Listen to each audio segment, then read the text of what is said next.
Wannan ne bakon? Allah shi ne. Daga ina kake? What did they talk? Karka mun hauka. Na ce da kai daga ina kake? I use the district head. Or Panabita. Ka ga waɗannan fa gaba ɗaya fa jahilai ne fa. Ba fa jin turanci suke ba. Who among you understand English? Ai na faɗa ma. Ba huna ne na gaya ma ba jin turancin nan suke ba fa. Ba ma jin komai. Ba jin komai. Ai da ma kai ne jigon garin. Allah ya taimake ka. Tunda kai kana jin turancin nan, duk abin da ya faɗa ka dinga fassara mana ko ba haka ba. Haka ne.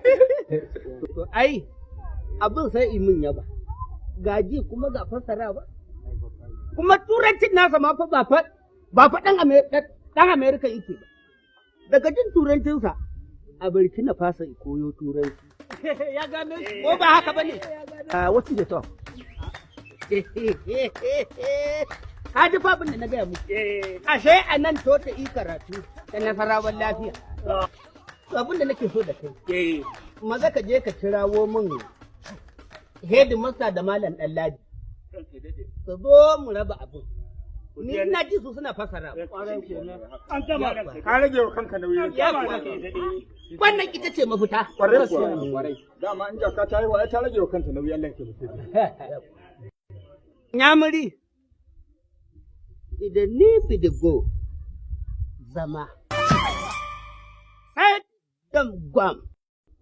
Yes. The zoo sai gwam. Ai ka san haka abu. Anyway, I don't understand this your abracadabra, but all I know is you mean I should sit. Let me see. Haba. Ashe ina jin turancin Amerika. Ya gani? Inda gashi na kaga ya gani. Ga mun gani. Allah babu ilimi irin naka. Amma headmaster. Yalla bai. Wannan bagwaran ya zo ya zauna ina mana turancin Burkina Faso. To ka riga ka san cewa ni turancin Ingila nake ganewa. Shi ne da tura a kirawo ku da kai da malam Ɗanladi.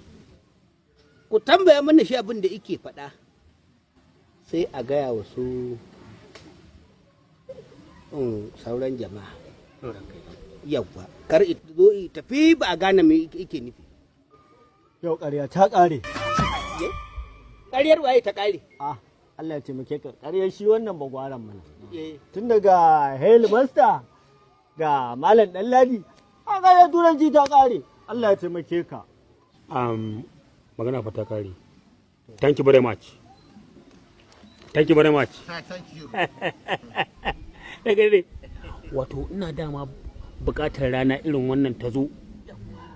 Malam Ɗanladi shi ne wanda yake koya wa yaran mu turanci a wannan ƙauyen. To dama ina son rana da za ta zo in datse shi, in gwada hankalinsa, in gwada tunaninsa, in gwada iliminsa. To yau gashi a gaban mutane zan yi wannan aiki. Malam Ɗanladi sai a yi mana turanci da wannan bawan Allah. Baro kowa iji ke cewa. Gaskiya ce kawai ba za ka iya ba in yi. Ban gane ba zan iya ba. Turanci kawai. Ka ji da Allah. Zuwa na Ingila na farko a 1849 na shi ko in Kai Allah can gafara ka ba mutane. ban gane gafara ba. Na kini bi da gafara. Gafara ko? To shikenan. Gafara.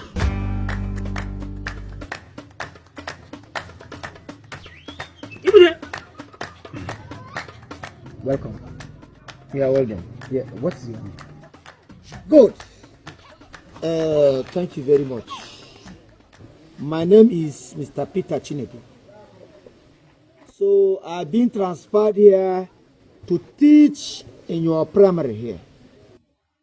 Sunan shi Mr. Peter Chinedu kuma an turo shi nan ne saboda koyar a wato makarantar mu. Ai wannan sai dai ka rinka gaya waɗannan su ne jahil, amma ni duk na riga na ji abin da yake.